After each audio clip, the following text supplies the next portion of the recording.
At the time of independence, Indian economy was in total mess, especially in the agricultural production. We produce less than what we need to feed the population of our country. There was a widespread hunger and malnutrition in the country. The agriculture sector was desperately waiting for a reform. A large section of the population was directly dependent on the farming activities. In order to tame the situation and improve the production of food grains, government adopted two prolonged strategies. A. Institutional reforms such as land reforms, irrigation and power projects as long-term and sustainable strategy. B. The import of food grains to feed the populace. After studying this module, we shall be able to know the reasons behind the implementation of the technological reforms in agriculture in India. Understand the new agricultural strategy or Green Revolution. Understand the achievement and limitations of Green Revolution. The future prospects of Green Revolution, new thrust areas of the Indian agriculture, need for second Green Revolution, remedy to agrarian distress. Let us now understand the new agricultural strategy and Green Revolution. Nonetheless, Indian agriculture witnesses a growth rate of 3% between 1949 and 1965. Our country had been facing food shortages. India was in the throes of crisis. Agricultural growth have begun to stagnate in the early 1960s. The massive population burden further exacerbated the problem. The rising food prices and the rising cases of hunger death forced our government to resort to import food from abroad. India made agreement with US to import wheat under PL 480 scheme in 1956. Nearly 3 million tons of food grain were imported under this scheme in the very first years, and volumes of import kept increasing over the years. The wars with China in 1962 and Pakistan in 1965 and the two successive droughts years in 1965-66 further worsened the problems. The nightmare does not end here. US wanted India to support on Vietnam War return of import of food grains from his country. It was a direct attack on the sovereignty of any country. India was against the war. US were facing severe criticism for waging war against Vietnam. Given this scenario of the mid-1960s, economic self-reliance and particularly the food self-reliance became the top priority. The new agriculture strategy began to be implemented in the right earnest.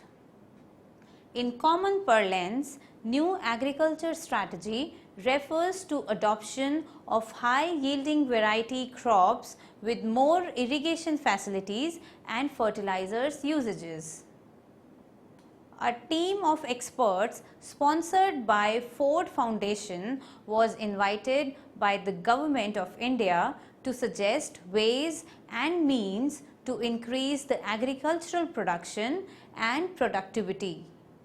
Team submitted its report in April 1956 suggesting emphasis on the modern agricultural inputs.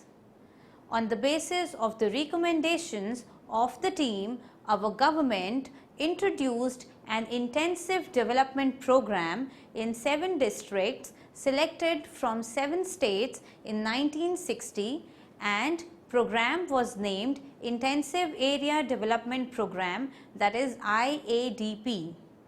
The program was later extended to remaining states by selecting one district from each state on an experimental basis during the third plan. G.S. Bhalla rightly commented that IADP implemented during the Nehru's life but realized after his death. It is pertinent to mention that Norman Borlaug and his associates developed new high-yielding variety for wheat in Mexico during 1960s and later adopted by a number of countries including India. It led to substantial increase in production and productivity of wheat. In the context of India, the contribution of M.S. Swaminathan is exceptional. He is dubbed as the father of Green Revolution in India. He is a geneticist and international administrator who made tireless attempts to develop Indianized high-yielding varieties of wheat. His stated vision is to make the world free of hunger and poverty. Swaminathan is an advocate of moving India's sustainable development, especially using environmentally sustainable agriculture, sustainable food security and pervasive of biodiversity, which he calls an evergreen revolution. This new agricultural strategy, also known as seed water fertilizer strategy, was adopted in 1966. The new strategy primarily introduced more. It was introduced in 7 selective areas, which includes Inter Alia, West Godavari in Andhra Pradesh, Shahabad in Bihar, Raipur in Madhya Pradesh, Tanjavur in Tamil Nadu, Ludhiana in Punjab, Aligarh in UP and Pali in Rajasthan. The strategy focused on improved water supply, greater use of chemical fertilizers and pesticides. Mechanization of agriculture was not part of the strategy, although it led to an increased use of tractors and other machines. This is so because the strategy was supposed to be neutral to scale, and machine are not divisible inputs and hence not neutral to scale. Most of the inputs were purchased inputs and hence the role of cash was critical to the adoption of this strategy. New agricultural strategy lead to the following achievements. Let us discuss them in detail. Boost to the production of cereals. With the adoption of new technology in agriculture, production of food grains, particularly wheat and rice, has increased. Adoption of modern technology in agriculture led to a rise in the production of wheat followed by rice. Growth in output till 1990-91 was due mainly to the growth in productivity more than growth in acreage. In the 1990, for the two crops, productivity growth slowed down and growth in area accelerated, but there was a reversal of these trends in the period after 2000-2001 to 2011-2012. However, the spread of Green Revolution remained confined wheat and rice.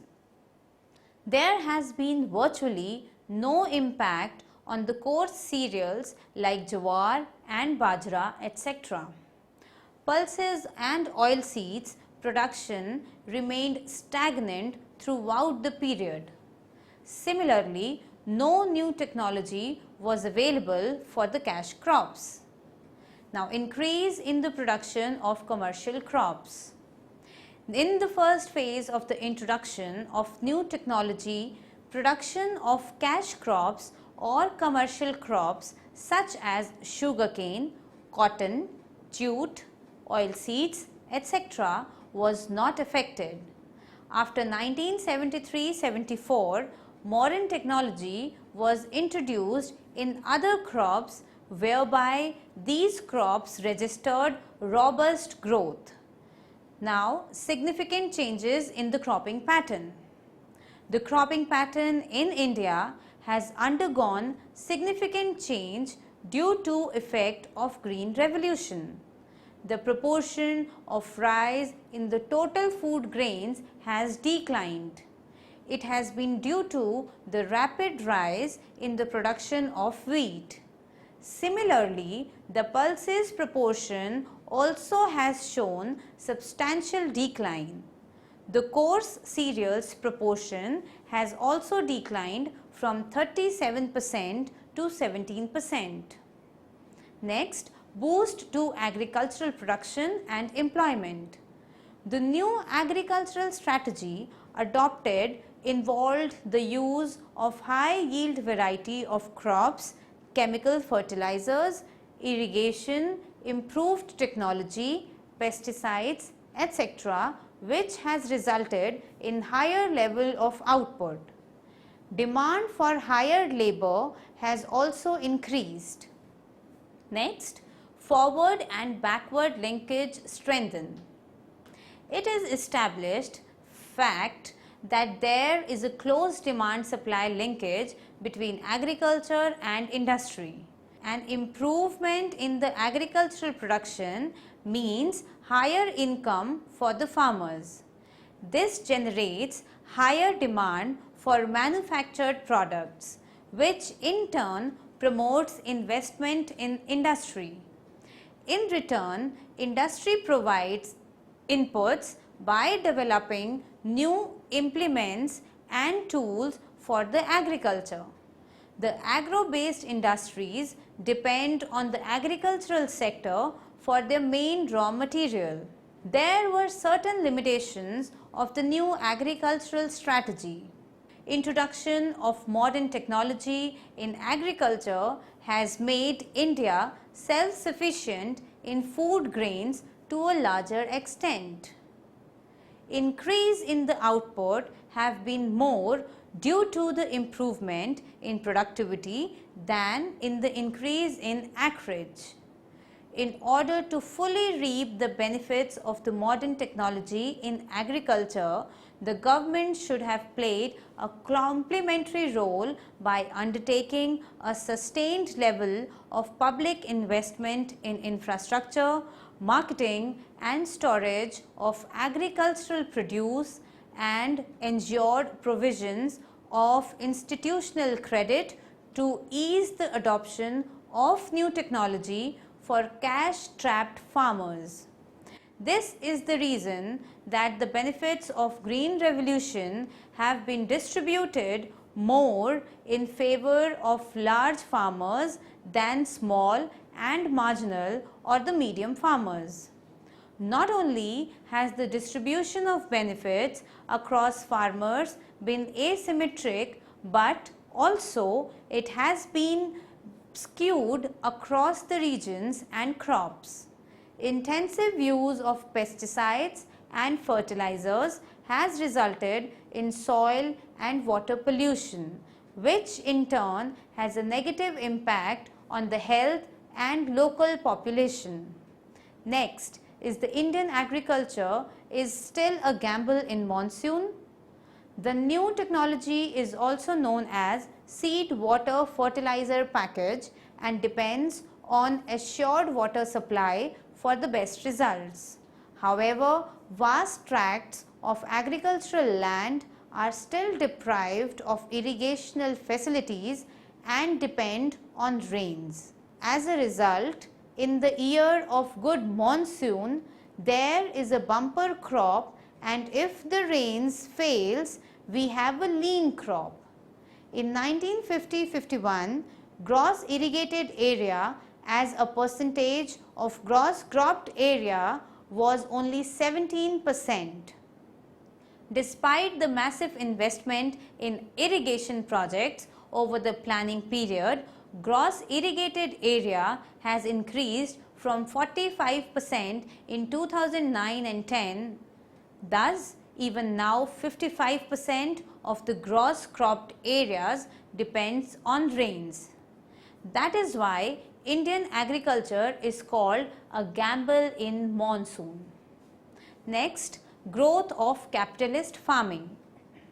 The new agricultural strategy, although neutral to scale, has an important aspect which does not allow small and marginal farmers to reap its benefits.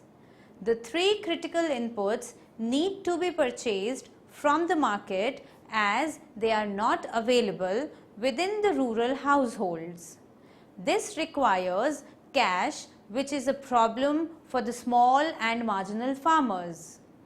Given the paucity of institutional credit, only the large farmers manage to have access to high yielding variety seeds, fertilizers and an assured water supply. This has been further complicated by the capacity of the large farmers to mechanize various farm activities, which is not neutral to scale.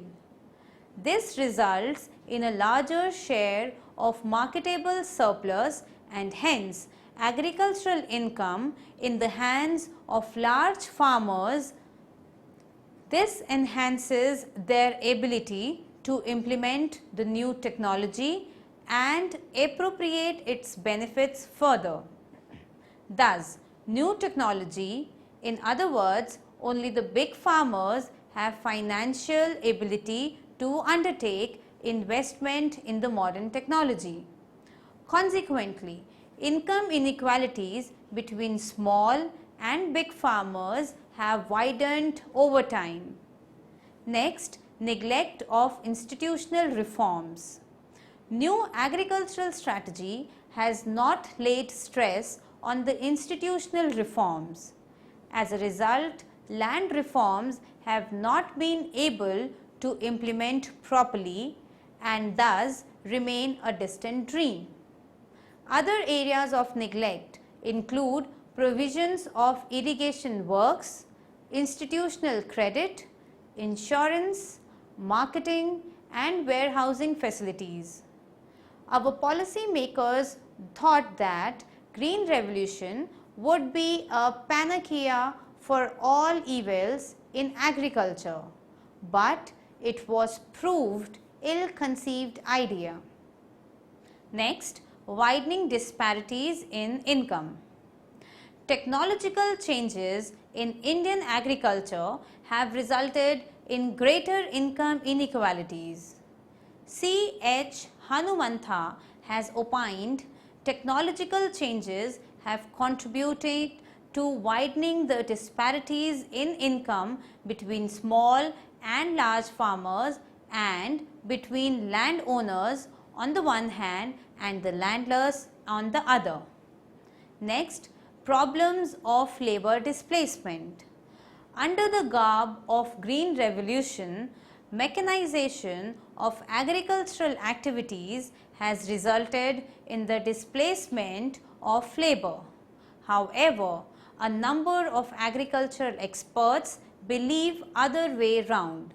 C. H. Hanumantha Rao brings out favorable and unfavorable effects of new technology on employment.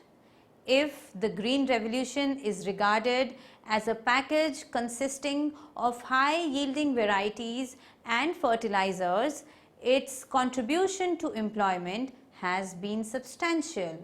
However, the net use of tractors may turn out to be negative. Next, impact on socio-economic relations in the rural areas. A number of studies have been done on the impact too of Green Revolution on the socio-economic relations in India. The studies may be summarized as follows. A. Small and medium farmers have benefited the least. They have very small holdings. These farmers invested a little in the farms. Hence, increase in the production is also very little. Sometimes these farmers take land on lease from the large farmers and cultivate on them. But high rentals leave them with the pittance amount of grains. Large farmers with surplus capital to invest have benefited the most from the Green Revolution.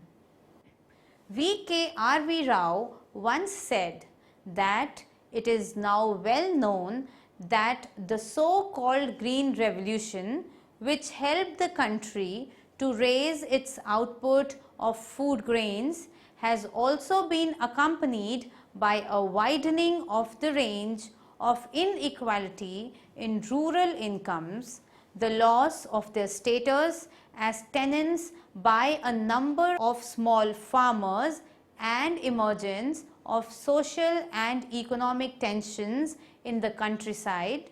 The challenges which the Indian agriculture faces is not only of production but also that of distribution, and in our anxiety to concentrate on production problems, we should not forget the human and social implications of the agricultural developments. Let us now study the future prospects of Green Revolution. Green Revolution was initiated in mid-1960s with the objective of improving the production and productivity of agricultural produce. The success of Green Revolution is discernible to all. India's agricultural production has increased by multiple times and we have become self-reliant in food grains.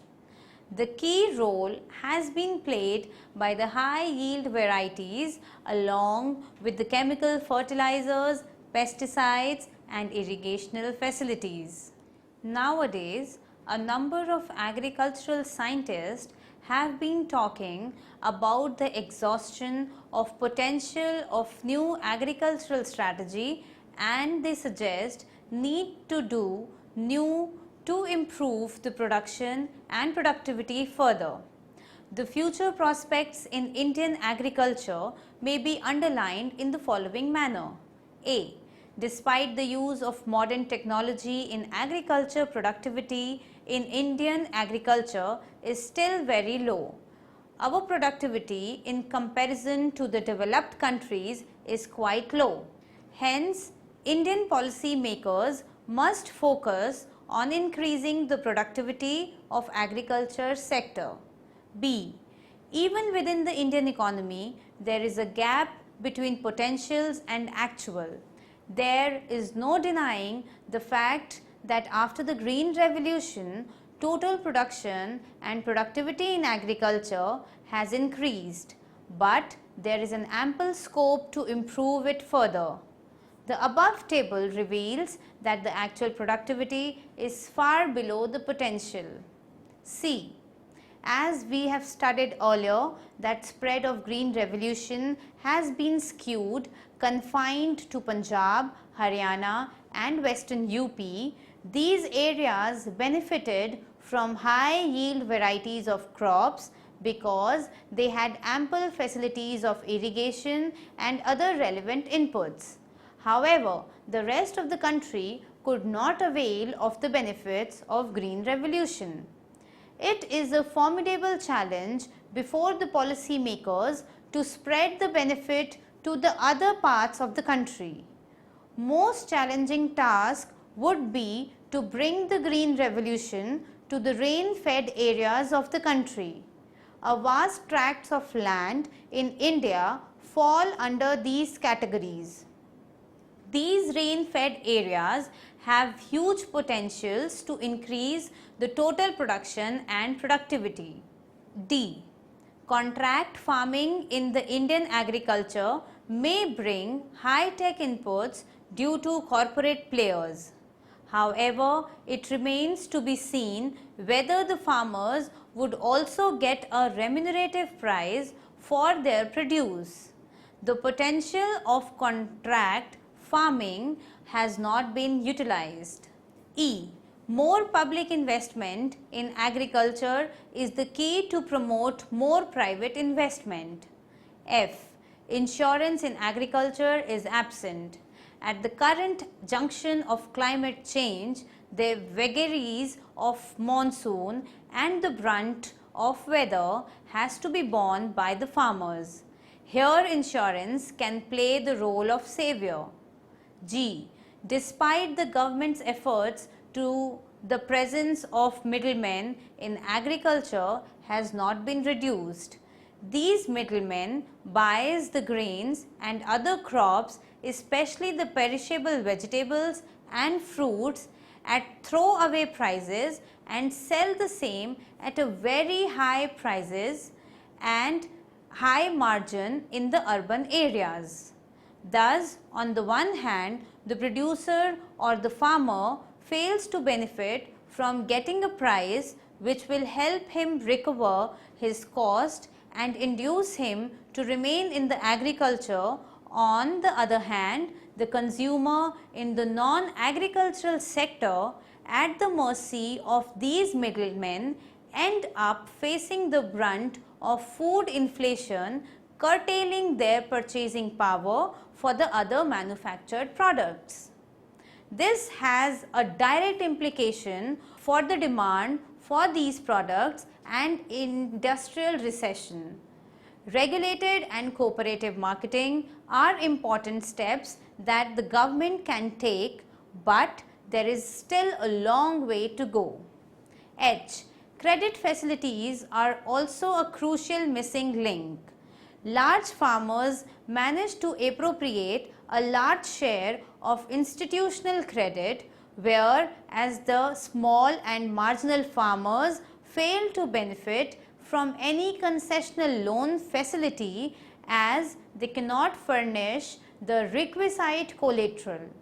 Hence, they have to resort to the local money lenders or the informal loan providers. They charge exorbitantly high interest rates. Generations after generations remain indebted to the money lenders. Such extent of exploitation and dearth of institutional credit adversely affects the private investments in the farm development. Moving on to discuss the second green revolution in India.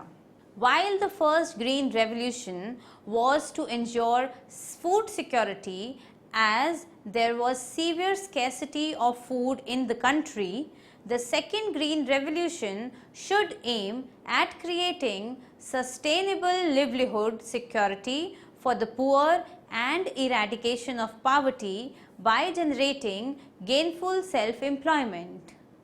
While the first green revolution was aimed at undertaking mass production, the second green revolution should be able to promote production by the masses. This is in line with the Gandhian philosophy of involving the poor in development for equitable distribution of our prosperity. Thrust areas for second green revolutions are as follows. A. Second green revolution may focus on fruits and vegetables, can double agricultural growth to 4% per year. B. Contract farming may be the key module operandi. It has potential to attract from corporate capital and technology. It could also ensure handsome remunerative prices for the laborers and the farmers. Land reforms laws ban corporates from farming, but contract farming is possible. Corporates contract to provide high-tech farm inputs on credit and lift the output at guaranteed prices. The biggest rural initiative comes from ITC, whose e-Chopals cover over lakhs of villages over the period accounting for 2/3 of rural GDP. E-Chaupas are electronic buying and selling centers which also provides information to the farmers on the prices, weather and scientific farming practices. By cutting out the middlemen, E-Chaupals can pay farmers a higher price than they get in mandis, yet lower ITC's procurement costs. The company started with soya beans, wheat and shrimps, and it is now diversifying into oilseeds, spices and fruits. Field Fresh, run by Sunil Mittal of Bharti Telecom, already has 1,000 acres under horticulture in Punjab. Pepsi and McDonald's have also started contract cultivation of citrus fruit and lettuce respectively. But these illustrations are baby steps and a lot more needs to be done. C. Back-end infrastructure development would be a formidable challenge for the government. There is a huge shortage of warehousing resulting in the wastages of food grains. India is facing dearth of supply chain. As a result, deficit regions do not benefit from surplus regions. Rural India needs warehousing facilities for storing produce. At present, only a few warehousing facilities are present.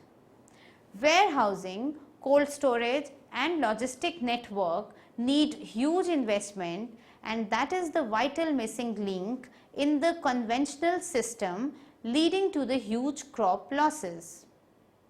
Here again, the organized retail along with government or the public sector agencies is expected to pump capital to augment capacity. A better policy operation would be to have the new overseas players mandated to invest a proportion of their capital for augmenting our warehousing, supply chain, logistic through a public-private partnership model. The augmenting of logistics capacity will in turn benefit the entire stakeholders in the agriculture supply chain. D. The second green revolution should focus on generation of employment for the small and marginal farmers and the landless while enhancing the agricultural production. As these families mostly own degraded and low fertile lands deprived of irrigation, the focus should be on efficient use of such lands.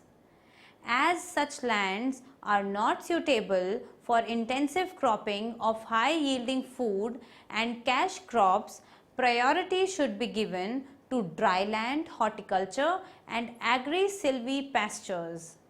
Traditionally, Indian farmers engage in livestock tending and management to supplement their income. However, livestock caring is not done in scientific manner. As a result, sometimes it becomes their liability rather than an asset. The need of time is to improve and promote livestock with some professionalism and technology. E. To ensure better result involving rural masses, particularly those at the bottom of the pyramid, is necessary to build the capabilities of the participant farmers, particularly the women. As they are semi-literate with lack of confidence, it is necessary to provide mentoring services at their doorsteps by posting well-trained para-extension workers selected within the community. So, while the potential for a second green revolution is huge, the hurdles are high too. High-tech farmers with assured irrigation will surely link up with the best companies, but the progress will be slow in rain-fed areas and for small and marginal farmers. Here, government has to play proactive role to materialize second green revolution in letter and spirit. Let us now summarize what we have studied in this module. At the time of independence, India was not self-reliant for food, has to be imported. Food deficit compelled the government to undertake technological reforms to ensure food for all. Land reforms could meet the expectation. New agricultural strategy based on high yielding variety crops results in the higher production and productivity. However, green revolution was confined to a limited area, hence it benefited a few farmers for few crops in few regions. Now it is the high time to make an effort to bring in second green revolution. Second green revolution primarily focuses on sustainable agriculture and livestock. Climate change is posing formidable challenges to food security. These challenges can be met by sustainable agriculture.